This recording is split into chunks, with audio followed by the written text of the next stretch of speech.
નમસ્કાર વિદ્યાર્થી મિત્રો. થોડા દિવસો પહેલાં જાણવા મળ્યું કે પીએસઆઈનું રિઝલ્ટ નવેમ્બરમાં આવશે. તો પીએસઆઈની જેને પરીક્ષા આપી છે એને કેટલા માર્ક્સ હોય તો પીએસઆઈ બનવાની સંભાવના રહે, બરાબર? તો એની આપણે સંપૂર્ણ ચર્ચા કરીશું કે તમારે કેટલા માર્ક્સ હોય પેપર 1માં અને પેપર 2માં કેટલા માર્ક્સ આવી શકે તો તમે પીએસઆઈ બની શકો, બરાબર? તો સૌથી પહેલાં તો તમને ખબર છે કે પેપર 1 જે હતું ને, આ છે મારું રિઝલ્ટ પેપર 1નું. એ પછી વાત કરીએ આપણે.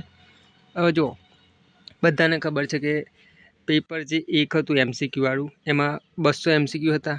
હવે આ પેપર એટલું બધું ઇઝી હતું ને કે આમાંથી 170+ માર્ક્સ તો આવી જ જાય, બરાબર છે? કોઈ બી વિદ્યાર્થી નોર્મલી તૈયારી કરતો હોય ને તો એને 170 તો નહીં પણ 160ની આજુબાજુ તો આવી જ જાય, બરાબર? 160+, કારણ કે એ બહુ ઇઝી પેપર હતું અને મેથ્સ તો ખાસ. તો સૌથી પહેલાં તો હું એટલું કહીશ કે જે મિત્રને આ પેપર 1ની અંદર 170+ માર્ક્સ હોય ને એના મતલબ એની સંભાવના સૌથી વધારે છે પાસ થવાની. કારણ કે 170 પછી મેં છે ને ઘણા મિત્રો એવા જોયા છે જેને 180 અથવા તો 185 માર્ક્સ છે ને, આવા મિત્રો મેં જોયા છે. હવે સીધી વસ્તુ છે મિત્રો કે જો પીએસઆઈની પરીક્ષા આપી હતી 97,000 સમથિંગ, બરાબર છે? આટલા લોકોએ હવે લેવાના છે કેટલા? 472 પીએસઆઈ. તો સિમ્પલ વસ્તુ છે કે આખા 97,000માંથી 472 વિદ્યાર્થીઓ એવા નીકળશે કે જેને છે ને 170+ માર્ક્સ હશે, બરાબર છે? હવે સિમ્પલ વસ્તુ છે, આમાંથી હું તો કહું છે ને 1,000 ઉપર એવા વિદ્યાર્થીઓ નીકળશે ને કે જેમને 170 ઉપર માર્ક્સ હશે, બરાબર છે? તો એમાંથી ચલો 1,000 નીકળે. હવે એમાંથી બી સિમ્પલ વસ્તુ છે કે લેવાના છે 472. તો સિમ્પલ વસ્તુ છે કે અમુકને કદાચ એમસીક્યુમાં સારી ફાવટ હોય તો એ લોકો 170 માર્ક્સ લઈને આવ્યા. પણ અમુકને કેવું કે જે પેલું ડિસ્ક્રિપ્ટિવ હતું ને, હવે પેપર 2ની વાત કરીએ કે 100 માર્ક્સનું હતું, બરાબર? એમાં 30નું ઇંગ્લિશ અને 70નું પેલું એસેને નિબંધ, મતલબમાં એ બધું હતું. એટલે એમ કહીને કુલ 100 માર્ક્સનું હતું. હવે તમને ખબર છે કે 30 માર્ક્સનું જે ઇંગ્લિશ હતું ને એ આમ થોડુંક ટફ હતું. બાકી જેને નોર્મલી આમ પ્રેક્ટિસ ના કરી હોય ને એના માટે તો હાર્ડ જ કહેવાય. પણ જેને ઇંગ્લિશ સારું ફાવતું એના માટે ઇઝી કહેવાય. એટલે એ 30 થોડુંક હાર્ડ હતું. આમાંથી આમ એવરેજ સ્ટુડન્ટને હું કહું ને તો 12થી 13 જ માર્ક્સ આવે એવું હતું, કારણ કે થોડુંક ટફ હતું એમ. પછી 70 માર્ક્સની વાત કરીએ તો એમાં બી નિબંધ આ બધા આમ કેવા આમ અટપટા પૂછાયા હતા, બરાબર? એટલે આમાં કેવું થશે કે જેને જીપીએસસીની મેન્સ આપી હશે અથવા તો બીજી કોઈ પરીક્ષાની મેન્સ આપી હશે ને અને જેને આન્સર રાઇટિંગ કરવાની પ્રેક્ટિસ હશે ને એ આમાં સ્કોર કરી જશે, બરાબર છે? એટલે આપણે પેલા 1000 સ્ટુડન્ટની વાત કરી તો 1000માંથી છે ને ઓછામાં ઓછી 300-400 વિદ્યાર્થીઓ તો એવા હશે જ કે છે ને જેને શું કહેવાય કે જીપીએસસીની મેન્સ આપી હશે અથવા તો એને મેન્સનો અનુભવ હશે. કારણ કે મારા એક શું કહેવાય એક ટેલિગ્રામનો એક ફ્રેન્ડ હતો, એને જ મારી જોડે વાત થઈ હતી ને તો એને શું કીધું હતું કે મારે છે ને 170+ માર્ક્સ છે પેલામાં અને મેં કે જીપીએસસીની મેન્સ કે 2 વખત આપી છે, પછી એસટીઆઈની મેન્સ 1 વખત આપી છે, એ રીતના એમ. એટલે આવા વિદ્યાર્થી મિત્રો છે ને ઘણા બધા નીકળવાના જ છે. એટલે સિમ્પલ વસ્તુ છે કે એમને મેન્સ આપી છે, બરાબર છે? એટલે એમને લખવાનો અનુભવ ને મળશે.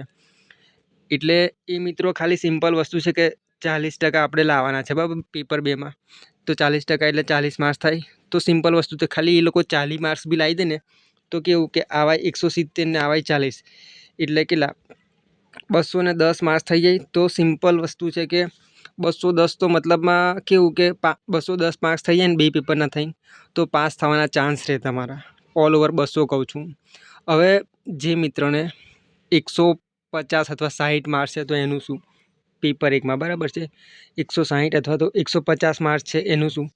તો જો જે મિત્રને 150 અથવા 160 માર્ક્સ છે, બરાબર છે, પેપર 1માં, તો એમને બીજો રસ્તો શું છે પાસ થવાનો કે પેપર 2ની અંદર તમારા છે ને 70 માર્ક્સ અથવા તો 70 છે, 75 છે, આટલા માર્ક્સ તમે સ્કોર કરી શકો ને. જો કે આટલા તો ઇમ્પોસિબલ તો નહીં, પણ પેપર કઈ રીતના ચેક થાય એના ઉપર આધારે, બરાબર? હવે તમે છે ને સિમ્પલ વસ્તુ છે કે 150 જેને છે એ 70 માર્ક્સ લાવે, બરાબર છે? તો 7 ને 5 12 તો 70 તો નહીં, ચાલો આપણે 60 ગણીએ, બરાબર છે? જેને 150 છે એ 60 માર્ક્સ લાવે તો કેટલા થશે? આ 210 થશે. એટલે તમે છે ને આ 210 જેને 170 થતા હતા ને એને બી 210 થતા હતા.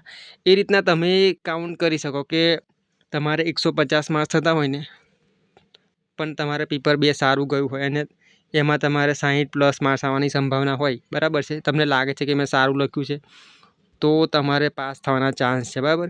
એટલે 2 પ્રકારના વિદ્યાર્થીઓ આપણને જોવા મળશે. હવે છે ને ઘણા બધા મિત્રોને છે ને 150ની આજુબાજુ માર્ક્સ છે, બરાબર. પણ 150 અથવા 160 માર્ક્સ છે ને આમાં કશું કામ નહીં લાગે જ્યાં સુધી તમારું પેપર 2 આમ સ્કોરિંગવાળું નહીં લખ્યું હોય ત્યાં સુધી, બરાબર છે.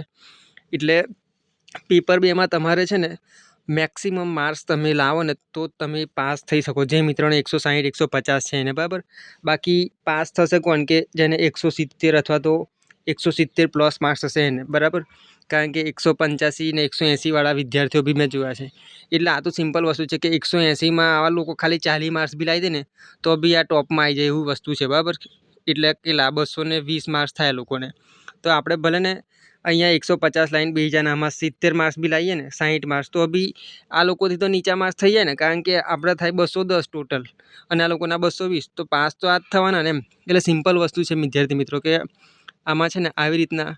અને બીજી વસ્તુ કે આ લોકો પેપર કઈ રીતના ચેક કરે છે એના પર બી ડિપેન્ડ કરશે, બરાબર છે. હવે મારા માર્ક્સની વાત કરું તો જુઓ, મારે આમાં જુઓ ને કેટલા 72 છે ને આમાં 83 છે. એટલે મારા ઓલ ઓવર કેટલા માર્ક્સ થાય છે ખબર છે? 155 થાય છે. હવે મારે કેવું છે કે પેલાની અંદર પેપર 2માં મારા માર્ક્સ છે ને આમ થોડા ઘણા સારા તો આવશે કારણ કે મેં સારું પેપર લખ્યું છે. પણ એટલી બધી શક્યતા નહીં, કારણ કે આમાં કેવું 155 મારે ઓછા માર્ક્સ કહેવાય, બરાબર, 200માંથી. એટલે આમ સંભાવના તો બહુ ઓછી, પણ આપણે કેવું કે થોડુંક ટફ તપાસે ને તો થોડોક ફાયદો રહે એવું છે મારા મગજમાં તો. કારણ કે ઘણા બધા મિત્રોને એવું હોય કે પેલામાંથી 170 અથવા તો 180 માર્ક્સ લાવ્યા હોય પણ પેલામાં બીજા પેપરમાં થોડોક સ્કોર ડાઉન થઈ જાય, બરાબર છે, એવું બની શકે. એટલે તો બી આમ કેવું કે 155 માર્ક્સ તો આમ તો સારા તો ના જ કહેવાય, પણ તો બી જોઈએ, બરાબર છે. કારણ કે મારું પેપર 2 સારું ગયું છે અને મને લાગે ત્યાં સુધી તો એમાં 60-65 માર્ક્સ આવવાની સંભાવના પૂરેપૂરી છે મારે, બરાબર. પણ હવે પેપર રિઝલ્ટ આવ્યા પછી ખબર પડે, બરાબર, શું થાય છે. એટલે આવી રીતનું છે, બરાબર. એટલે તમારે કેટલા માર્ક્સ છે PSIમાં એ મને કોમેન્ટમાં જણાવજો. અને પેપર 2માં તમારે કેટલા આવવાની સંભાવના છે એ પણ જણાવજો, બરાબર છે. તો આપણે થોડોક અંદાજો લગાવી શકીએ કે ભાઈ કેટલા માર્ક્સવાળા વિદ્યાર્થીઓ જ છે, બરાબર છે. તો આજે આટલું જ રાખીએ. અને બીજી વસ્તુ કે જે પણ મિત્રોને પોલીસ રિલેટેડ માહિતી જોઈતી હોય એ ટેલિગ્રામ ગ્રુપમાં જોડાઈ જજો, કારણ કે એમાં ઘણા બધા વિદ્યાર્થી મિત્રો છે. એટલે તમારો પ્રશ્નનો જે બી ચર્ચા કરી હોય એમાં કરી શકો છો, બરાબર છે. તો ધન્યવાદ મિત્રો, આજે આટલું જ.